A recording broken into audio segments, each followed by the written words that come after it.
Well, when it comes to equality, women have certainly come a long way in this world, right?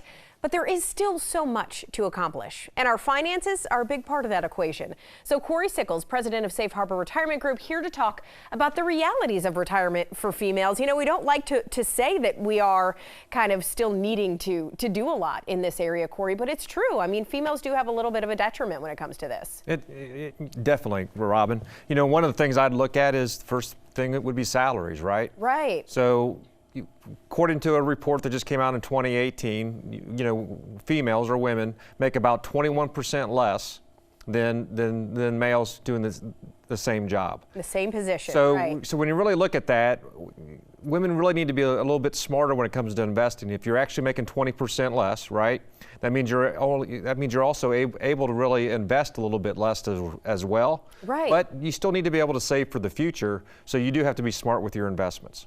All right, there's also the fact that women are more likely to take time away from work or work part-time. We talk about being pregnant, raising a family. It usually does fall on the mom a lot of times. So when you're in that position, I know even last year, right, you take leave, you're not getting your salary, you're not getting as much. You are in kind of a different position when it comes to being able to save as much, right? Definitely with that.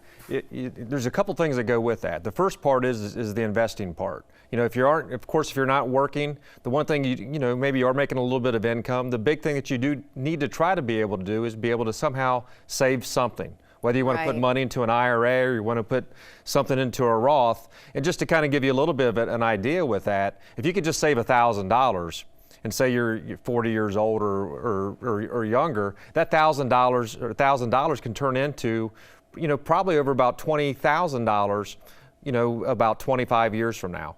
Okay. With an 8% rate of return. So if you can invest a little bit more, you're going to have a little bit more money as well. But the biggest thing I think that people don't realize, it has a huge impact on their Social Security. Okay. Because, you know, the way Social Security works, they take your 35 top earning years. And those years you aren't working, then you're not actually contributing to Social Security. Exactly. And the other thing, too, we got to mention, it's not just, you know, that moms maybe walk away. A lot more people in general are caring for elderly parents, especially as they get older, right? So then those may be your top earning years, right, that you're kind of walking away. That's exactly right. And again, the best thing to do, and one thing I would recommend is women try to get a little bit more involved in the finances. Okay. Work with, you know, someone like us that can help you or guide you on how am I going to be able to fill that gap potentially by those non-working years.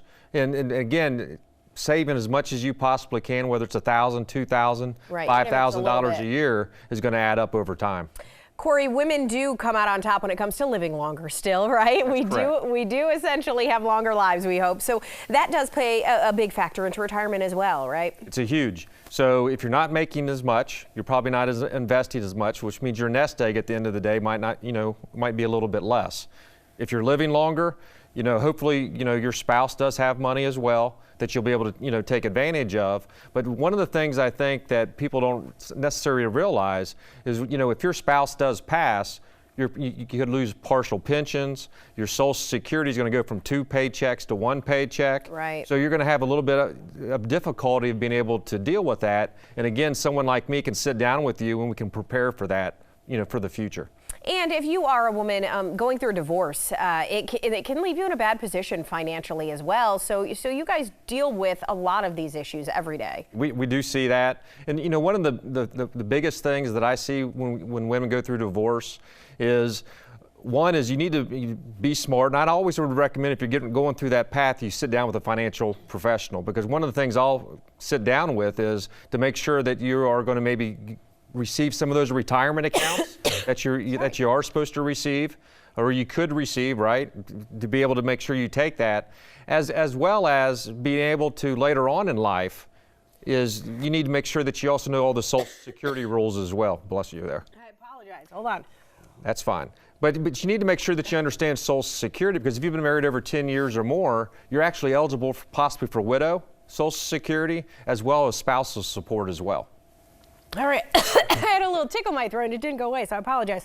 You guys do have a complimentary meeting, Cory. Can you tell us about that? Yeah, you can always give us a call. It's going to probably be it's on the screen right now, 614-760-0670. Just give us a call. We'll set you up with a complimentary meeting.